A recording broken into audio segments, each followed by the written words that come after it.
This episode of the podcast is brought to you by Battleground Nutrition Centers. Battleground Nutrition is a family and veteran-owned and operated supplement superstore in the Northeast that's been running since 2013, and since then has helped athletes all over the world in APO, FPO, and within the United States PO boxes to ensure that whether you are in the Northeast or anywhere in the world, we can help you with your nutritional needs. Visit www.bgnutritioncenter.com and use code NATTY to save at checkout. And a reminder, all orders over $100 always ship free. When I say we have a special guest this week on the U-Natty States of America, I mean, it's an understatement at this point. Everybody knows that even in the natty world, Classic Physique is my jam.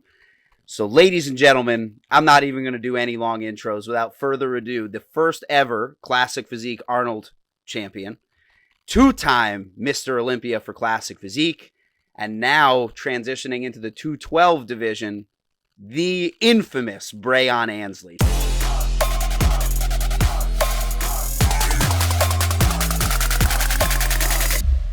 Thanks for joining us today, man. Seriously. Wow, man. What an introduction. I appreciate that. That always feels good. Good to be here, man. Good to talk to you and good to be on. Look to have fun. Well, you know, what I really want to ask you about is what it was like to be with Vin Diesel in Fast and the Furious. Can you tell me about that? Oh, yeah. What's really funny, a lot of people don't realize that you have like some heavy acting credits too, man. And you actually played defensive back for Iowa State, yeah? Absolutely, yes. What's really funny though is that as I was like going back in your history and stuff like that, it doesn't actually say what your injury was that moved you into bodybuilding. What was that? ACL injury, the knee, man. Yeah. They are reality, those damn injuries. And the reality is that if you can't, especially as a defensive back, you know, my position, if you don't have your wheels, man, you don't have much. And so that took me out of the game. But you know what? You changed the game, man. And here we are several years later. I mean, you've got major titles under your belt. You won the New York Pro, which in my terms is one of my favorite shows because I'm here on the East Coast. And what always struck me in terms of watching you from the days of like it switching from Danny Hester to you has always been the history of consistency in terms of how you peak for the stage. Even the first time, by your own admission, that you're like, hey, I was off that year in terms of, I believe it was the Olympia in 2019, right? Where you were like, listen, I was off. I'll be the first to say it. Even then, it was like, I mean, if that's what off looks like, then all these guys who are aspiring to be in the Classic Physique division really have to ask themselves whether or not this is for them because, you know, being that dominating in terms of such, not just, at that point, it wasn't even a new division. We knew what the standards were, and you helped set the standards for the division, which is interesting because every time I would watch your YouTube, every time I would watch your Instagram, anything like that, you remind me a lot of Ronnie Coleman in terms of the positivity that you bring to the sport. I've always said, in my podcast and in my Instagram, like people always do this thing where they posture up where they're like, you know, we're warriors out here and we dig deep and it's a grind out here and anytime I saw you, you're like, it's a great day. I saw you doing legs this year, like three weeks out from the Olympia. And you're like, I thought I was going to be pre-exhausted. I feel great. Let's go, man. Let's fucking go. And I'm always like, that's a Ronnie Coleman mentality, a bodybuilder's bodybuilder. We want to be here. And I want to be here. So why would I act like I'm depleted and annoyed and bothered by everybody? That always has kind of struck me in terms of why I think you're so marketable in terms of not just the IFBB, but as an athlete in general. What kind of moved you in terms of being like, listen, I'm not going to be the standard shadow in the bodybuilder type guy, and really wanted to connect more, not just with fans, but with this idea that you could still be a positive aspect of the sport and still move people? Yeah, well, you know, I think just what you said about like watching as I was growing up, watching bodybuilders, watching the mood, watching how they set the tone for all of us, watching how they kind of move themselves as they're trying to move us along, you know, and in their videotaping. I was like, oh, man, we have to do better. We have to do better. We can do better as far as having a little bit more personality and having a little bit more juice, man, with our excitement and with our enthusiasm. And then, as you mentioned, the acting, that also has a lot to do with it. You know what I mean? I really enjoy playing to the camera. I really enjoy, maybe when the lights are on and when the camera's on, you know what I mean? Give the people a little something. Understand that they want to be entertained a little bit, and they want to be moved, and they want to be, ignited and excited. So just keeping all of that in mind, and then me in general being an overall positive person, mixed in with all of that is what you come up with, and there it is, what I bring to the table. And I've always told myself that I didn't want to be that type of bodybuilder that just put his head down and just trained and just ate and didn't have any personality and didn't have any charisma. So, I'm always conscious. I'm always conscientious of it. And like I said, it doesn't come too hard because of just me as a person, the acting background, and so forth and so on. And we just keep rocking and rolling with it. Yeah, no, I mean, and what's funny is that, and we'll get into it now because I'm a purist when it comes to the sport. Obviously, the podcast is just me being a natural guy watching bodybuilding sports in general. It's not about one side or the other. So I'll ask, are you natural? No, I'm just with you. What it really comes down to, because I was watching a couple months ago, a recap of you and Dennis James talking on the Menace podcast in terms of the real of it being that even though Classic Physique was made on classic poses, the idea that you could have a Classic Physique division, which, by the way, this isn't just the IFBB, this is just competitors in general. The idea that you could have a Classic Physique division and not judge the posing, the posing routine, right? They set the standard for it has to be a specific amount of time. It has to include a specific type and number of poses. And then when you ask what for nothing, it doesn't count. And so as a Classic Physique competitor now moving out of Classic Physique into 212, when is it going to be time to change that? That realistically what we're talking about is Classic Physique is about the posing and the proportion. So did it ever irk you as a competitor, even moving into the Arnold Classic, where he's even said, like, we really should be posing differently, we should be placing more emphasis on the posing? How did that make you feel? It made me feel like they just didn't keep up with, they haven't caught up with the Joneses yet on the whole division, and really, for whatever reason, have don't understand. I'm not going to say they don't understand, but for whatever reason, they don't just have the I's dotted and the T's crossed, as far as the classic, what classic truly is, and the totality of it, as far as physique, presentation, and entertainment, which I truly think entertainment has to be in there as well. I think that we all kind of agree in terms of looking at the history of the sport that proportionality from left to right, top to bottom, calves to neck, whatever, it really defines what classic is. And I feel like, around the time that you guys made the division famous, the issue was they were still trying to figure out how entertaining they could make it with the IFBB, but they needed to be able to sort of draw the amount of people that are really looking for quote unquote mass monsters. But that wasn't what the division was for. And that always kind of disappointed me, where I was like, listen, when Danny and Breon set the real standard in terms of what we would expect from Classic Physique, and then you start increasing these weight caps exponentially. I say that exponentially, but it's like 5 pounds in either direction.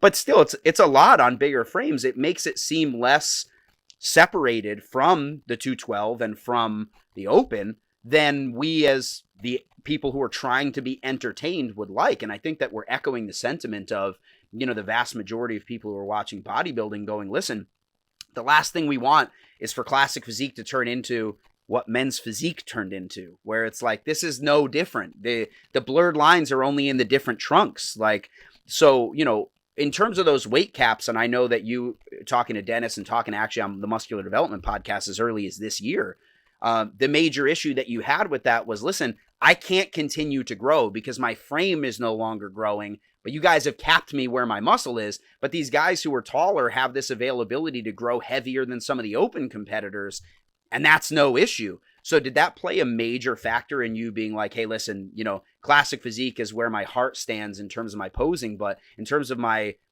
ceiling as an athlete, I have to move to the 212? Oh, absolutely. Absolutely. 1000%. That was the number one reason, that now I choose to take my talents to the 212 division, because it's like the main reason that we're in the gym, and the main focus of us being in the gym is to add muscle, and that's on any level, right? Because when we add muscle, we lose weight, and we lose fat. That's just the scientific background of it. So now I would much rather lose my weight, lose water and fat from with gaining muscle, rather than losing water and fat from all the cardio and the calorie deficit. Yeah, right. Going to be the difference. Now I can lose my weight by putting on muscle. Right. And so when exactly did you decide? Because again, I remember back in 2019, you were playing with the idea of like, hey, listen, if I'm already at the weight cap, I've got nowhere to go, and these other guys have this room to grow. Was it around 2019 that you decided like, hey, maybe moving up into a much more muscled category in terms of everybody talking about my potential would be a better option? Yeah. It was about actually right after my second win, maybe even 2018. Because it was a struggle. It's been a struggle right from the go. Let's see, because they gave us the 10 pounds total. And then maybe, the year after that, which was in 2018, 2019. Yeah, that was like, wow. This is a struggle to get down, and I noticed where my body was really lean at, and where my body really looked good at, and then noticed what it did to my muscle and what it did to my body as I had to bring it down even further, like 12, 13, 14 more pounds. Because I was ready I've always been ready for the past 4 or 5 years now at about 192, 3, 4. Now I got to come back. Now you got to bring it down to 180. And when you're talking about bringing it down that much more, you're talking about now looser skin, because you have to bring it down and you're losing muscle. So you're not even talking about a look that is great as far as conditioning is concerned, because you're talking about loose skin, and you're not talking about giving my muscle a chance to really push it to the push up against the skin and stay full and remain tight that way. I know I'm getting real science, real detailed with it all here, but that's really what it boils down to, is the look, and what having to come down so low, what it does, what the deflation does to the body. And we actually the common folk thinks that, or would think that the more weight you have to lose, and then that's the tighter you get. You should be more lean, you should be more sharp and all that. But that's not necessarily the case when it comes down to athletes like us, to where they're already lean, 15 to 20 pounds away from the cap. The disparity between the prize money has always irked me, especially now, because we're this deep into having the Classic Physique division exist, and we as spectators, I would argue, even if it's not the majority, it's a close minority to the majority, where we're there to see Classic Physique. We want to see the 212 blow up. We want to see Classic Physique guys that are doing 6, 7 titles at a time. But here you have the majority of the prize pot money going to the top 3 guys in the open division. And I always tell people this. I said, when Breon was winning and C-Bum is winning, we're talking about 15 to 30 grand, right? And then you have a guy in second place in the open getting $180,000 or $150,000. Did that prize money disparity ever bother you, where it's like, listen, everybody's here to see us? Do you not hear the crowd? Do you not read the comments? They're here to see us. How about a little of that cheddar, wet our beak a little bit? Did that ever cross your mind? Oh, absolutely. Absolutely. When you're talking about a livelihood, and when you're talking about really wanting to make something out of the sport and make a living and be comfortable and just be able to focus on bodybuilding, absolutely. We have families too, and we have things that we have to take care of. We have homes. Classic guys have homes. Classic guys have businesses. Classic guys have families. And so, absolutely, all that crossed that bothered me, and I definitely wanted to, just have a conversation about it, maybe with Jake, and with some of the powers that be. And I did. I had a conversation with Jake Wood about it a few years ago when I went to the Wings of Strength headquarters, and he was just telling me that, yeah, Breon, you're most definitely right. Is that you guys bring in the numbers? The classic division brings the numbers, but the thing about it is that who actually pays for tickets, and who actually pays to be there, and who actually pays to watch the live stream and so forth and so on, is your older crowd, maybe your 30 to a 45, 30 to 50 year old crowd that actually has the money to go to the event, to actually has the money to take a trip with him and his family, you know what I mean, to the Olympia and pay for the live stream, and I could definitely probably agree with him on that, because I think maybe right now and you could see it on social media, the classic division is a it has a it's a wide has a wide range of the demographic as far as following is concerned. But we definitely have your 18 to 25, 18, even lower than that, because I have guys that told me that they have followed me since 15 years old. Okay, so it goes lower than that. So when you're talking about that, that demographic just doesn't have the money. That demographic hasn't got in their careers You know, yet. you have the new generation of people who are watching bodybuilding. I mean, I'm in my late 30s at this point, so coming down to guys who I teach at the gym, or I'm hearing these guys who want to come to me for coaching that are really looking at the sport in terms of the longevity of it and saying, listen, if we're now relying so heavily on $250 tickets for every single seat, and that we know that we have to pay the open guys this much, because if you remove the barrier to entry, just a little bit, you'll have a lot of the new school crowd coming in, and that's your new guys that are going to become your old school crowd soon enough, where if you could have those guys come in 20 years they're buying tickets, that's a longevity play from a bodybuilding perspective as a fan, as opposed to a competitor and somebody behind the scenes.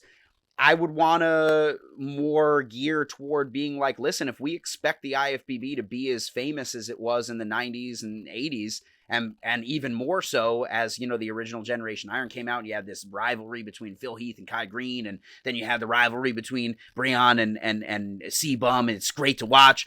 Yeah, but the thing is that if you keep raising the barrier to entry, nobody's going to know that it exists. And eventually, the one thing I actually had on one of the list of things I wanted to ask you about too was, if you're paying that much to these competitors, showcasing it the right way is vastly important. And if you go to any bodybuilding subreddit or media company or anything like that, the one thing we keep asking is very simple. Why the fuck can they not get the lighting right? For years, it was great. And then the last 7 years, they're like, let's change the lights the night before and see how it goes. And it just looks so, I feel bad for you guys, because as the photos come out, you have these, peanut galleries online that are like, he wasn't even that conditioned. I can't even see the dryness in his glutes.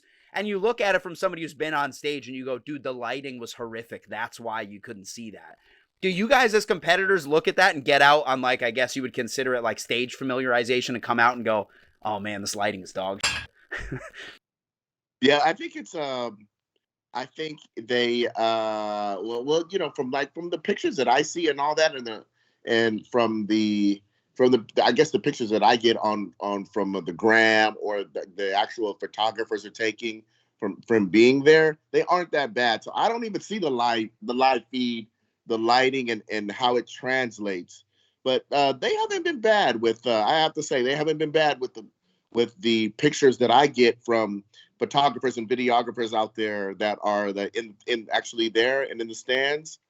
But man, I agree. If you guys want, better lighting in that live feed, and as you guys are watching us perform, and as you guys are paying for it, you guys deserve to have better lighting, and deserve to have it translate good for you guys and pleasing for you guys. I totally agree.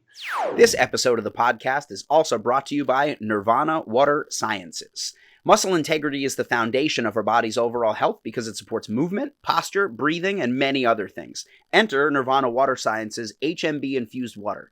HMB, or hydroxymethylbutyrate, is a unique derivative of leucine, the isolated amino acid. It helps with things like protein synthesis, nutrient absorption, and can help athletes and regular people alike with general health as well as recovery from hard workouts. So, click the link in the description below to find out where you can get Nirvana Water Sciences HMB infused water products today. When we talk about your history of competitions, right? You compete in LA, eventually go pro, you move to the New York Pro, you win the Arnold Classic. I always ask people in terms of, because I remember when I was a greenhorn and a little kid competing on stages, in the first couple shows I just got ran over, wrecked. And I still wanted to do it, but there does come a point in time for every athlete when whether the top of your game is being a world champion or just getting second place in a show that you were losing every year. Yeah. Is there ever a time around a major pro title win that you went from, I can't wait to be at the top of the mountain, to, oh shit, I'm the guy now? Like, everybody's gunning for me. Yeah. When was that moment, if at all, and what was it like? Yeah, that moment was actually when I won the first Olympia. When I won the first Olympia, and then I kind of had some classic guys saying that I'm coming for you, some competitors saying that I'm coming for you, and they would always, have comparison pictures of me and themselves, and say that, hey, this is going to be, let your idols be your rivals and all this. So it was after I won the first Olympia in 2017. And then going throughout that year, I realized, oh, you better, stay hungry, because that slope can be really slippery here at the top if you're not. But I think the realization came then, right off the bat, that first year, because guys aren't shy. Guys aren't shy in letting you know what they want, and that they want your title. And that they want to take it from you, and that they're going to do whatever it takes as far as their work, as far as going out and getting it, and putting in the work and putting in the focus. So, I welcomed that, though. I welcomed it, and I embraced it, and it motivated me. I'm glad, man. Yeah, I think that more people need to embrace that side of this desire, in terms of, I mean, everybody's talking about how alpha they are and all this other stuff, and it's like, listen, you can.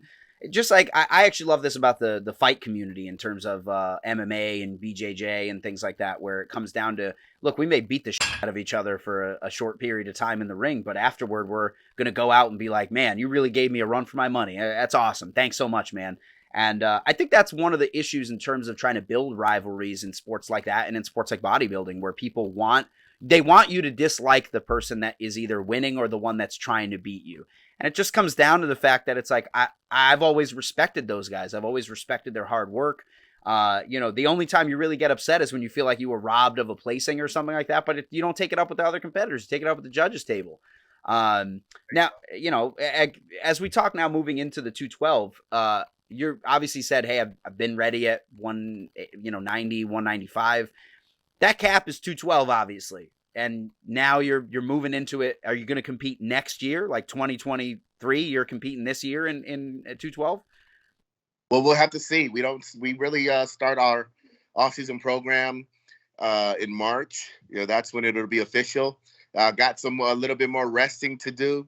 So we'll start the off-season program in March, and then we will see what the body is looking like, what the physique is looking like, what the growth, how fast we can grow in certain areas, and keep the check-ins rolling in, and how fast we're progressing, man. If we progress very fast and on point, with the plan and with the program, with the master plan, then hell yes, I want to definitely do it this year in November. But make no mistake about it, I'm not going to step on that Olympia stage unless I feel like I could be top two already at the Olympia, and be really ready to win a title. Now, you're going to try and actually hit the 212 cap too, or you're just going to, hey, I'm just going to do my best, and if my best is at 200, then it just is what it is, or are you really going to try and push that 212? Oh yeah, well I think this year, if I'm talking about this year, I won't be hitting the cap this year, and I won't be up there against the cap, because you're talking about really being lean and really being sharp too at the same time. So I won't be at the cap at the 212 cap this year. I'm pretty sure of it, because that would mean I would need to gain, I don't know, 15 more pounds of lean, of really quality muscle. That's it. That's low. Yeah, that's it. That's no problem. Yeah, right. Yeah, no problem. In if you give me some years, if you give me 2, 3, 4 years, no problem. But we're talking about now, what do we have? We have a shorter year, because the Olympia is now going to be in November. So we have a shorter year. So we got to get to work, man. We got to get to work. But like I said, I don't think that I think I could be competitive with even maybe 3 to 5, around 3 to 5 pounds of quality tissue, quality muscle tissue, 3 to 5 pounds. I think I can be competitive and fight for a title in the 212 class. I don't think that I have to really be at the cap and be pushing the cap right now to be competitive, because of just the amount of muscle that I have on the frame.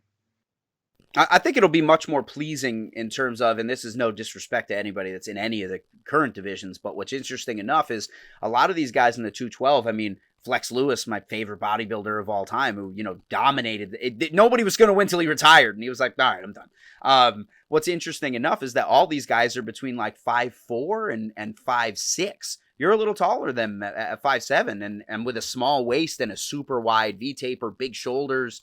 I think that what's going to be really interesting is taking a look at, even if you take a look at guys like Hadi when he was in the 212, we loved him in the 212 because he was a little bit trimmer, and it looked much more aesthetic to the eye, even though it was bodybuilding and not classic. And I think that you bringing that to the division is going to be an interesting shakeup, that it's no longer about how close you can come to 212 and still keep your condition, but how good it looks on the frame and how well you can move it and pose it. So I'm super stoked to see it, man. And in terms of, you moving into that division, I think that these are the shakeups that, interestingly enough, after a lot of these Washington Post articles are coming out in terms of bodybuilding being in the public eye and things like that, this is going to be one of those positive influences on the sport that people are going to be like, this is around the time when things moved in the direction that we prefer, as opposed to just they were kicking the can down the road.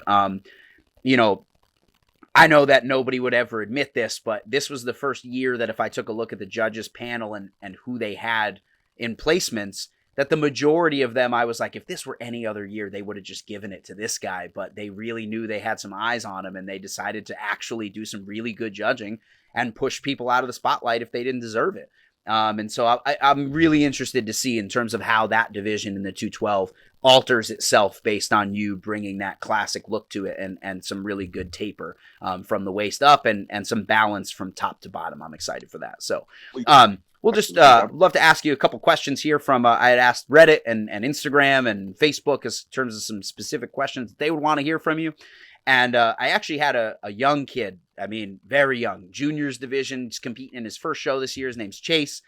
He was wondering, because I actually took a look at your last preps leading into the Olympias, you like to actually get rid of the bro split and go, listen, if I'm trying to hit these deficits as hard as possible, adding as many muscle groups together to get that body fat down is the most important thing for me and keep quality muscle. Is there anything that you found in terms of targeting, they say shows are won from the back, right? Targeting your lower lats and your back without making your waist kind of blow out on you a little bit? Well, I think it always be conscientious. The waist is what's important of keeping your waist small is always being conscientious of just your posture, keeping it tight, and your breathing and your body control. So when you're training, you never want to really breathe too deep with your stomach.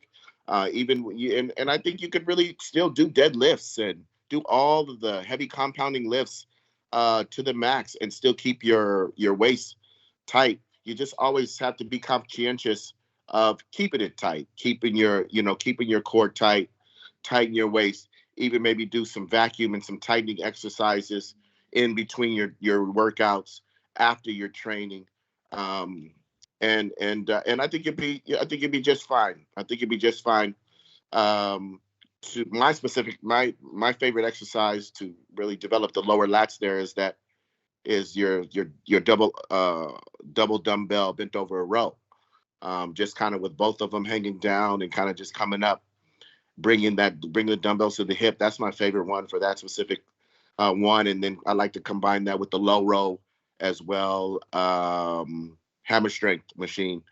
But as you can see, I know a lot of the classic guys, they still squat, deadlift, um, you know, heavy compound lifts, man.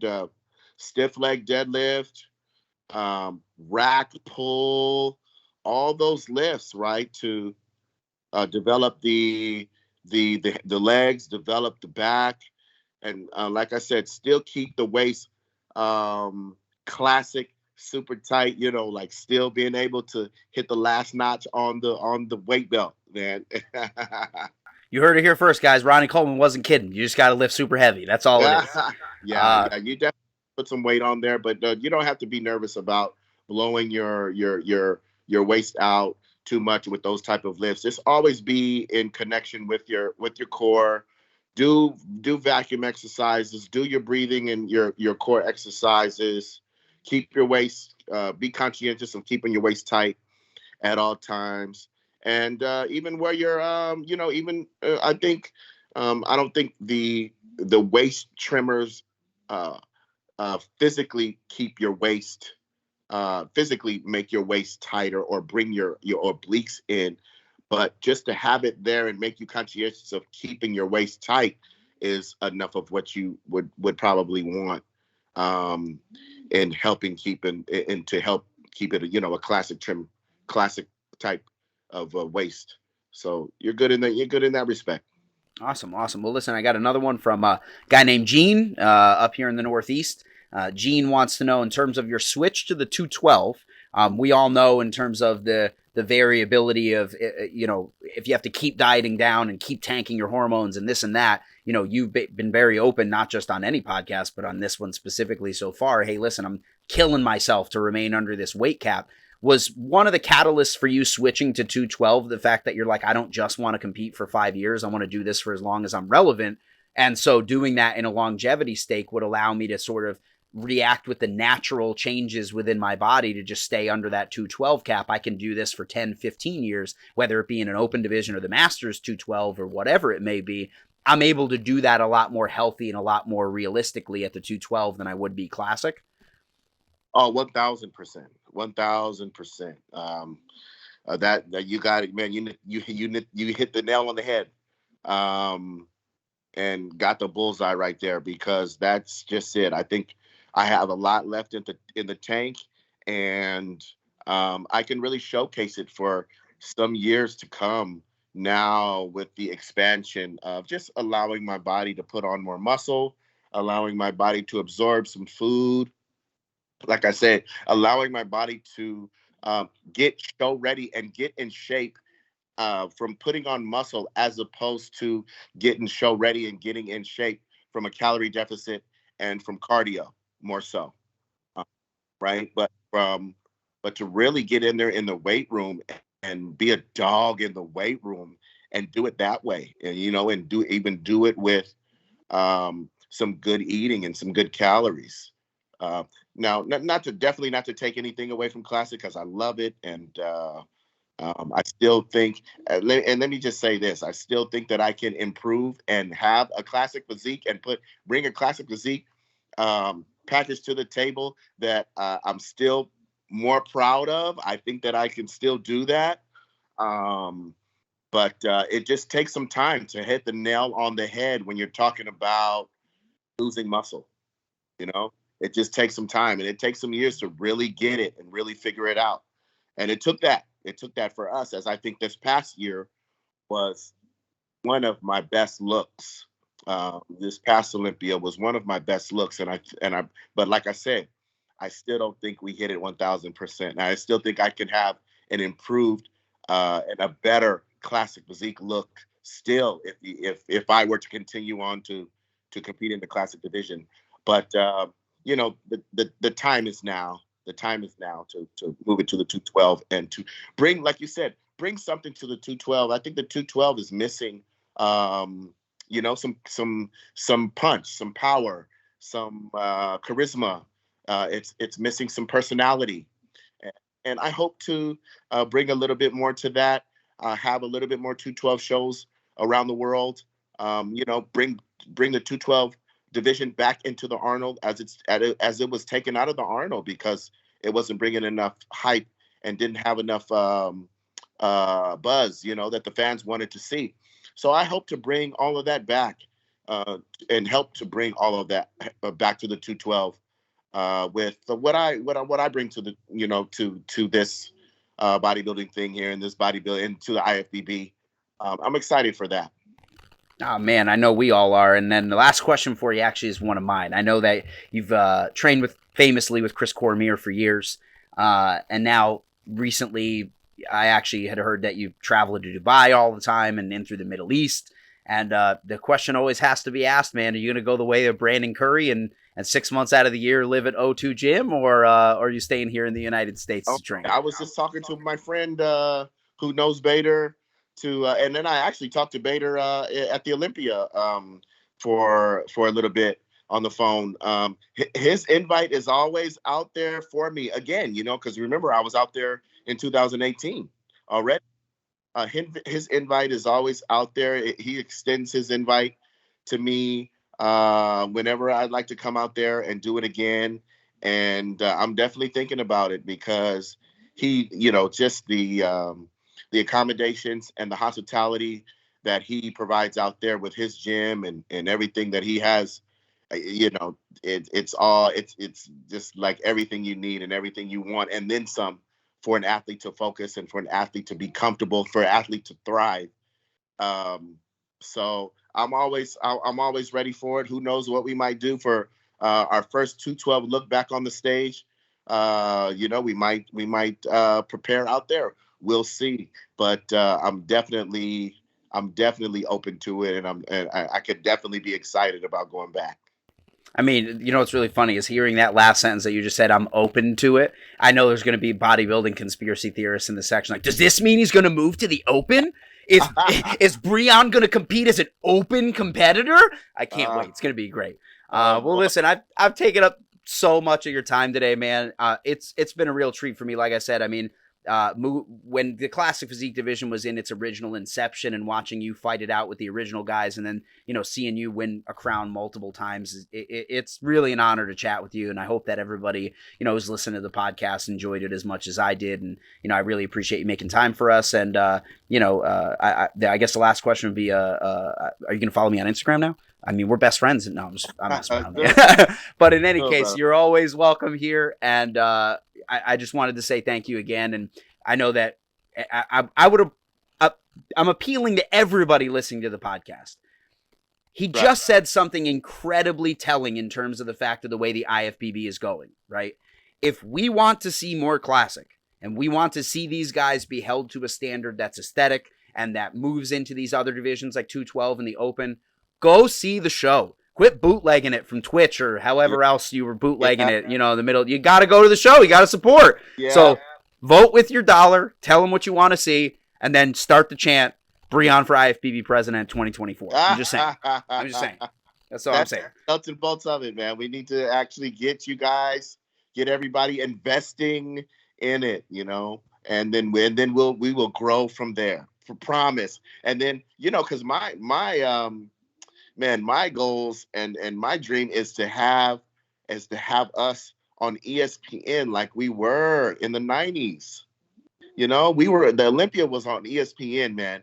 And when we could get it back there, I mean, we're really talking about something special again there, But that is my goal, and that is my vision, and that is my dream, to get the Olympia, even to get the Arnold on ESPN again. If there's somebody that could walk it into that office and get it on ESPN, man, it's you. I'll tell you that much.